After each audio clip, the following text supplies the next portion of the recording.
Parker Van Dyke is a collegiate and professional basketball player, a broadcaster, and a member of the Church of Jesus Christ of Latter-day Saints. He grew up in Salt Lake City, and his career has taken him around the country and around the world. He joins me now on this episode of the Church News Podcast to discuss his life and his faith. Welcome, Parker, to the Church News Podcast. Thank you for having me on. It's an honor to be here and honor to be on the Church News Podcast. So we're recording in a very familiar place to you. This is the gym, can I say, where it all began, really? Yeah, this is my home ward building and the court where pretty much my whole basketball journey began.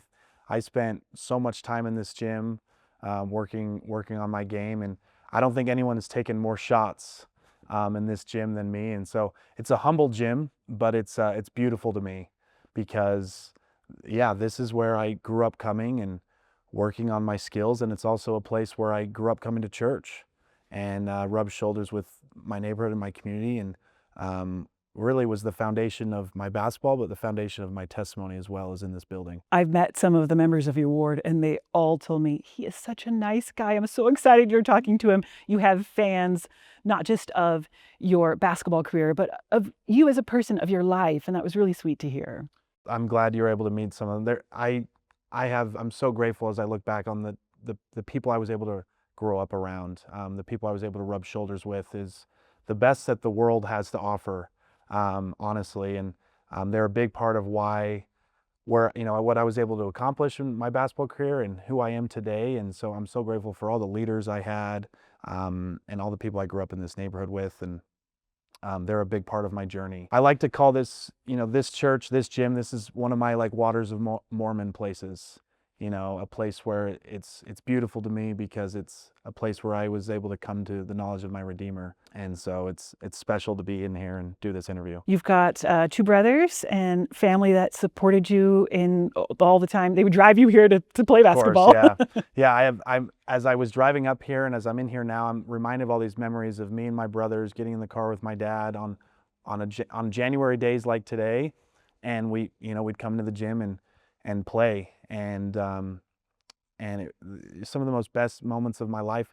And it wasn't anything. It's not like we were doing this. Oh, we're doing this to to be great basketball players. We're doing this to be professionals one day. We're just doing it because we love doing it.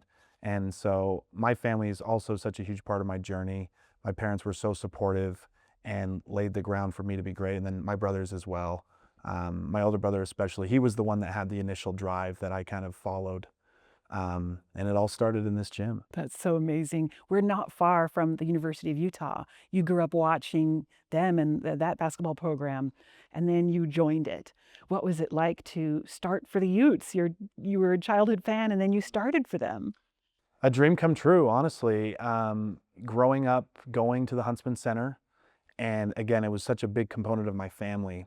And so, going with my grandparents and going with my aunts and uncles and cousins and all of that stuff, it was something that was a part of our family. It was something that we did. And as a kid, you always envision yourself on the court. And I never really thought it would be a reality. But then once it was, a dream coming true. I mean, I remember I have memories of my first time running out of the locker room and hearing the Utah fight song and playing on the court. To be the local kid and to wear Utah across my chest was something that was, a dream come true in every sense of the word, and something I'm still so grateful for. And we would watch you play. I went to BYU, but my husband went to the University of Utah. And so we've had basketball season tickets and gone to the Huntsman Center. And it was always so cool to see you, knowing he's from Salt Lake City. He's right. We know this. He grew up in these neighborhoods. And we were at a game where you had 7 3-pointers. That was so exciting. What kind of memories do you have of playing? Is that one of your key memories? Or? That's a key memory for sure. That was against University of Arizona, who's obviously one of the top programs in the country, and a huge win for my team that year. It was the only time I actually beat Arizona, so that was a special moment. And there are so many. I mean, I can go through so many games. I will say one special moment in the Huntsman Center that stands out is actually my last game there. Like you've mentioned, being the local kid and being so close to the university my whole life. My senior night, I pretty much had my whole family, extended family, friends from high school and all of that, pretty much everyone in the Huntsman Center for my final game there. And so those are some of my cherished memories. Like after the game, we beat UCLA and then we're all on the court afterwards, taking pictures and kind of soaking it all in. And it was one of those moments that once again confirmed to me that that was the place for me. That was the place for me to go and play. And um, man, it's blessed my life in so many ways, even beyond basketball. And you had a time where you went on a full-time mission. So you were playing and then you served and then you came back. Talk a little bit about your mission. I love my mission so much. I served in the Alabama Birmingham Mission, and for me, it only helped me in my basketball career. As I played my freshman year, like you mentioned, I left for 2 years, and on those 2 years, I really developed in every aspect of life, physically, spiritually, all of that. So I came back a much better leader. I came back much more confident, much more secure, much greater perspective on life. And ultimately, as I look back at my mission, there's so many lessons that I gained and so many special experiences. And Alabama is so special to me, similar to this gym. There's places there where that's where I truly learned the gospel and grew a relationship with my Savior. And as I look back, I'm so grateful for the people. I think as more time goes on, that's what I'm most grateful for, is the relationships I've created on my mission, whether that was my companions, the other missionaries I served with, my mission president and his wife, the members, the people I was able to teach. Some of my closest and best relationships are from those moments. And so if there's anyone watching this who is deciding whether to go as they're an athlete, it's such a beautiful thing. And to me, it only enhanced my athletic career because it made me such a better person, and it gave me the tools from a gospel standpoint to be a very successful athlete. Yes, it changed your life in so many ways. I think about how my son, who just returned, before he left, his grandparents told him, of course, you're going to try to spread the gospel, introduce others to the church, but you're also going for yourself. The only person, if you only convert one person on your mission, let it be you. Mm-hmm. And he came back saying that was absolutely true. I've grown so much as a person. And my boys are athletes too. Mm-hmm. And it's never been a question for them. But I love how you pointed out that for some, it could be a question. Yeah. And they're trying to think as balance and look at their future. But our prophets and apostles have taught that serving a mission is so key. Mm-hmm. So I'm glad you had that experience. And there were church gyms in Alabama. You Of could course, do a little which is basketball. great. It's great to go stateside because there was an opportunity for me. I was able to play quite a bit of basketball and use basketball as a way to connect with people. I love in Matthew 5, we read, let your light so shine that other men will, you'll be able to glorify God through your works and through your talents. And so I was able to use that as a tool to help the community come into the church. Let's learn the gospel. Let's, because there's so many people out there. We take for granted our great community and culture I think we have in Utah. And a lot of it's because of the gospel and the church. And there's people out in the world who are longing for something like that. And so to use basketball as a tool to help bring that to people was very special. And another thing I think about as my mission, as I look back, we always talk about it as a sacrifice. Like it's this big sacrifice. I'm leaving things for 2 years. As time goes on, you realize it's an investment. I'm investing 2 years of my life because investment is I'm gaining way more than I'm giving up. And so that's how I view it. I've gained so much from my mission. And so it's been one of the best investments I've ever made. That makes me think about covenants in a different way. I love that because I think about we covenant to sacrifice, but in this way, it's this blessing where you're getting those blessings back from Heavenly Father and Jesus Christ in those covenants you've made with them. I keep thinking too of the phrase from the family proclamation, wholesome recreational activities. Mm-hmm. Of course, that's part of what we want our families to be, but that can be a part of a community focus as well. I think my son played a lot of soccer in Bolivia and other sports where you're meeting people, you're talking to people. And yeah, I think sports are one of the best, probably the best worldly platform to learn the gospel of Jesus Christ. I really think so. You think of discipline and teamwork and, it's kindness and compassion, things like that, working with your teammates, working out differences, things like that, trying to become unified through our differences.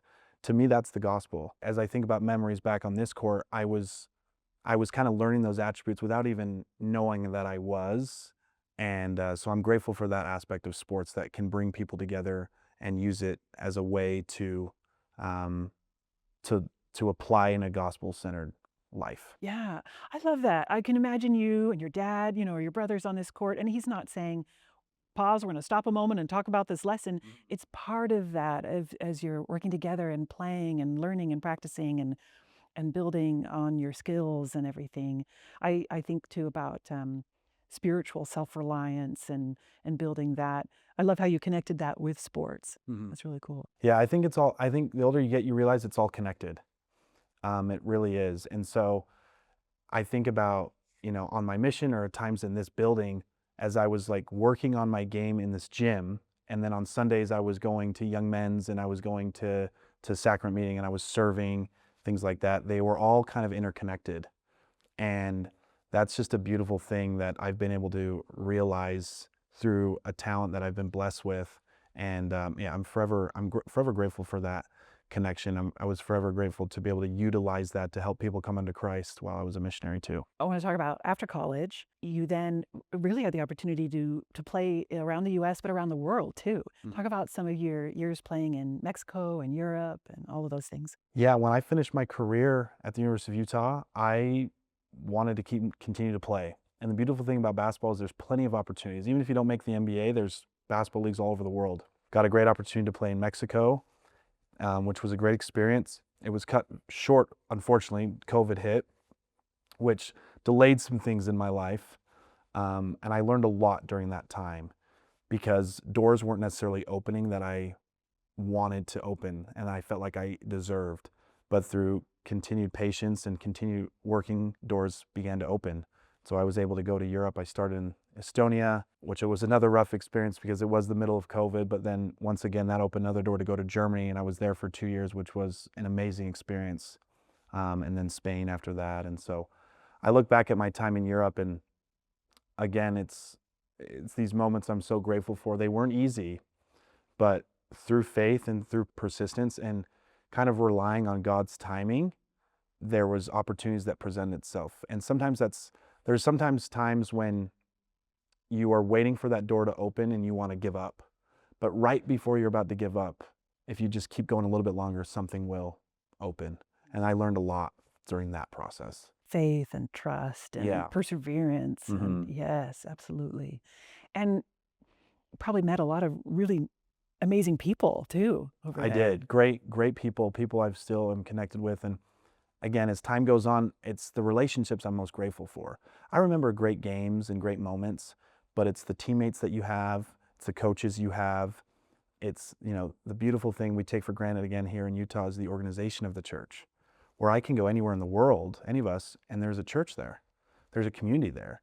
And so members of the church that I met over there, these are people I'm still connected with, and they've just enhanced my life in so many ways. And I'm so grateful for that. It makes you want to keep doing things because you continue to build those relationships that help your life and help your faith. Yes. I love how you talk about meeting people all over the world. I've had the opportunity to travel on assignment for the Church News, and I love going into a building, seeing a picture of Christ that I recognize, opening the hymn book and being like, I know this hymn. These words are different, but I know this hymn, and realizing we're all in this. That's that unity, I guess, that you were talking about too. Yeah. Yeah, you can be in such a foreign place, so far from home, yet there is a place, you can be unified in there, and there's always a place where you can go and feel familiar. And that was very important, especially when you are living abroad and alone. You can rely on that. And I also think I'm grateful for those moments in my life as well, because it allowed me a chance to really rely on Heavenly Father as well, and rely on these things that we talk about so often, relying on prayer, relying on gospel study, relying on church attendance, things like that, because those are things that really help you during those hard times, but they also enhance the good times as well. Those aren't things we should do when life is bad. We should always, it's a continual process. And those experiences overseas kind of just like reinstituted and reiterated all of the things that I learned on my mission and all the things I learned in this building growing up. Yeah. It's who you're becoming. You're not siloed, like, and then I sometimes do this and it's who I am and that sort of thing. And now when you're here back and not traveling and here in Salt Lake, you go to a YSA ward, and what's that like to meet and worship with those of your kind of your same age and situation? It's a great experience, and it's inspiring, honestly, because you go to these wards and you're around people around your same age who are in the same phases of your life. We're all just kind of trying to figure it out, right? That next step. We're leaving school or we're entering adulthood, and everyone's just trying to kind of figure it out. But it's inspiring because everyone, even though things haven't happened maybe that they have hoped for or they've wanted for, whether that's professionally or relationship wise, yet they're still coming. They're still pushing forward, and they're still putting their faith in Christ. They still have hope for those better days to come. And so you can kind of lean on one another during this weird transitional phases of life. And so that's what I would think it'd say. I get inspired when I'm around my peers, because even though there might not be ideal situations, we're gonna keep coming, we're gonna keep serving, and we're gonna keep relying on God. You're making me think of some previous podcast interviews we've been able to do. For example, with President D. Todd Christofferson, he talked to us about the strength of this generation, these young adults who are just so good. They're trying their best, and they've got such strong testimonies. They're filling institute buildings. They're serving in callings. They're going to these YSA conferences, or maybe they're in their family wards. And he was, those kinds of things. I think it's just so impressive. Now, as I move into a stage of my life where I'm parenting young single adults, I want to think, how can I, encourage them, uplift them, and keep them on this path? you Yeah. know? Well, I hope to be a part of that. President D. Todd Christofferson is probably my favorite. I love hearing him and love hearing his conference talks. I'm so grateful for the way I was brought up. And I think maybe some advice from a non-parent to a parent here. Continuing allowing your kids and allowing those growing up the opportunities to be around gospel-centered things. So I used to think on my mission, there was times on my mission where I was like, okay, I now understand why my parents taught me that. In the moment, I didn't quite understand it, but once what I guess I'm trying to explain is like no effort is wasted in invitation or in teaching, because eventually I think it'll click. And so, I'm just grateful for all the opportunities the church has provided for people around my age or in my same phase of life to be involved and to be engaged. I also think it's important to be a producer, not always a consumer. Sometimes we think to ourselves, what can the church do for me? What can God do for me? And it helps to be like, well, to turn that around a little bit. It's like, well, what can I do for the church? What can I do for God? How can I be a producer? Rather than just always thinking like, okay, what can be done for me? I think that changes your perspective on why it's important to be engaged. Be a part of building the kingdom, really. Yes. I love that. I love that thought. This idea of collegiate athletes today who are members of the church or who aren't, if this kind of idea maybe can translate to them too. What are you doing to be a producer, to build the kingdom? But you're not that far removed from college, but there's a lot of differences now. There's a ton of differences. It seems to be a completely different world that I even played in. And that's a lot of it's because of the NIL and I guess the relevance and the prevalence of the transfer portal. So this idea of someone going to one school and being there for multiple years, it almost is non-existent, which saddens me, because that was something that was beautiful for me, was that I wanted to be a Ute. I wanted to play at the University of Utah, and so there was no going anywhere else, because having success there meant a lot to me. Now there's other things, and I do think it's actually a great blessing that these athletes are able to gain through like the financial support and through the NIL opportunities. I guess my advice to that is make sure money isn't the only reason why you go somewhere. Try to look at the things beyond basketball. How are you going to fit in there? How are you going to fit in with the community, with the coach, things like that? And so I think, just like in life in general, money can be a great thing and a thing that can enhance your life, but it just can't be the utmost priority, because no money or not, the same things to be successful need to be applied. Great work ethic, great energy, great attitude, great skills, things like that, being coachable. Those things will never be replaced. Even though the game has changed, the way to be successful is still the same. They might want to be careful of the voices they're listening to then. Maybe somebody's telling them, oh, because of XYZ, oh, let's get you over here or over there. But what is it in the end? Or like you said, are you coachable? Do you have those skills? Are you doing these things for the right reasons and really looking at all of that? I think value of like a place to go to play in school can be quantified in other ways other than money. So if you're in a place that you are valued, that you're developing, that you're playing well, that your team's really good, it may be worth taking a little less money to stay there than risking going somewhere else for more money, but that may not be the same situation. Those are tough decisions to have because as I look back at my recruiting process, I didn't have a wrong decision in front of me. And I think these kids as well, I don't think they have wrong decisions. I think it's like good, better, best. And that's where I think as Latter-day Saints, we can really rely on the gifts that we've been given, the gift of the Holy Ghost and reliance on prayer and God to make those decisions. And that's something that would be my advice to those who are in similar positions as me or trying to make decisions between multiple good options and one's the best. This is making me think too, maybe a discussion about identity and remembering who you really are. And I think about President Russell M. Nelson teaching so beautifully about your first identity as a child of God. If you wrap it up too much, maybe in your being an athlete, could that be detrimental in some ways? Or Yeah, I love that. That's one of the first things that came to my mind when we were preparing for this is your identity as an athlete should be like 5th or 6th on your list. And so my advice to a lot of athletes is, don't lose sight of your true identity. And so like President Russell M. Nelson brought up, disciple of Christ, child of God, child of the covenant. Those are things, if those are your top priorities, those will lead and guide you to a fulfilled life, and it will enhance your life as an athlete.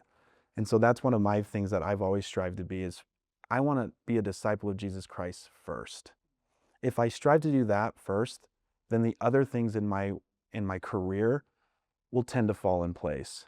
And so I think if that is your driving force as your identity, then that will really benefit you as an athlete. I love how we began, because at first I thought, let's talk about this gym and all the memories you have here, but you expanded that to the memories in this building and the way you grew in the gospel. And so I thought that is so beautiful. And plus, not everybody is going to be an athlete forever. You'll always be an athlete, but that will ebb and flow, or there'll be some changes in what's happening in your life. And so there's different times when maybe a chapter will close and a new chapter will open. You're still playing, but you're also going into a lot more broadcasting, which I think is pretty exciting. You want to tell me about some of the things that are happening there for you in broadcasting? Yeah, I'm taking some time off, I guess, playing basketball full time, I guess, right now. And so I've teamed up with a good friend of mine, and we've started, broadcasting is something I've always been interested in. I did a little bit in college. And so we've started going around some of the top high school games here in the state of Utah and just doing like full-on broadcasts of the games. And it's been a really fun experience and another way to be a part of the game, but just in a different platform. I think even when I'm done playing, the game will always be part of my life, and I still think there's so much more for me to give to the game, and in that, give to the players behind me and try to help them achieve their goals and their dreams. And so I've been able to notice that these last couple of months that we've been broadcasting games is shining a light on the current players in the state and their talents and their abilities, and then also trying to lend some advice of like, hey, these are things that I did when I was your age. This is how I achieved my goals. This is how you can do the same thing. So it's been a great platform, again, to provide a service and also enjoy it. And it's something I've really enjoyed. Yeah, some mentoring, some things like that, some coaching, and that's how we connected for this podcast. I saw you at one of those broadcasts for one of my son's games, and it really is. I guess going back to what we're talking about with sports, I think it's exciting. How could you not? I don't know. There are many people who have other interests, but I was excited to meet you because sports to me they're just exciting and they're fun and this way to connect. And I love what you said about now looking at the next generation of players and helping them, because you want them to grow up to be good people. You've talked about this, being a good person on the court and off the court. And again, I look back to this time spent in this building. I was surrounded by so many great people that helped me get to where I am now, and they're going to continue to help me to keep going. I can give that back. I can be like someone who was older than me back then to these other kids, and again, and try to teach them the way, like, use basketball as a platform to be great on the court and to be great off the court. That's where I love this connection. I love that we're here because it's this connection between the court and the chapel, right? I'm utilizing both to be a great disciple of Jesus Christ. And so my message to these kids is they can be together. You don't have to separate them. Make sure the Lord is a part of your journey. Bring him along for the ride, I guess, because one, he's going to help you more than you could do on your own, and he wants to be a part of it. He wants to be a part of it. Yeah, that is so beautiful. I wanted to ask you about having him help you as you build your skills and talents, because at first I thought, well, Parker Van Dyke, he's amazing. He was born this way. He's so talented. He's just born with the basketball and he's just doing great. But you've had to work at it. You see a gospel lesson there too, where many of us have gifts and talents of all kinds, and some come naturally and some we have to constantly work at. You probably shot thousands, millions of shots in this gym, even though you're naturally talented. It goes hand in hand, I guess, that building and working in addition to letting your talents be magnified. Yeah, and I think it's just multiplying your talents. We know the parable of the talents, and taking what God has blessed you with and utilizing them to enhance your own life and enhance the life of others, and finding joy in the work as well. I could go out after this interview. I could go out and go do a basketball workout here, and for no reason but just to do it itself, just because I enjoy it. And I think that's the same thing. That can be the same thing with the gospel. We talk about enduring to the end, but it can be enjoying to the end. I ultimately do these things. I go to church and I try to live the gospel ultimately because I do enjoy it and I like it. And that can be the same thing with practice in basketball and in sports. One of my favorite scriptures is John 10:10, because Christ says, I came to give life, but to give life more abundantly. And I really do think that is a main message of the gospel. Is we don't just do these things out of duty. It really does enhance our lives when we live this way. Yeah, that's beautiful. It kind of really does lead to what I was hoping to ask for our last question on the Church News podcast. And we give our guests the last word, and we ask them, what do you know now? And so along those same lines, Parker, what do you know now about building your skills and talents and building your faith with the Lord's help? Mm-hmm. I think it's all connected, like we've talked about. I think President Russell Nelson has a quote that says along the lines that a life with God is much better than a life without. And I truly believe that. Throughout all my travels and where all I've been, I've witnessed that in other people's lives who also are believers, how their life is enhanced. And I've witnessed it in my own. And I'm so grateful for my faith and how it's propelled me throughout this journey. Because there's things I was able to overcome that I needed the help for. And I'm grateful for that. And I'm also grateful for this idea of being a builder. Another thing I love about basketball and sports is when you're part of a team and you're a leader, you're trying to build your teammates. A great attribute of a great player is you make the teammates around you better. And so my message to, I think, YSAs or anyone in the church is, let's all be builders. Let's stay and lift.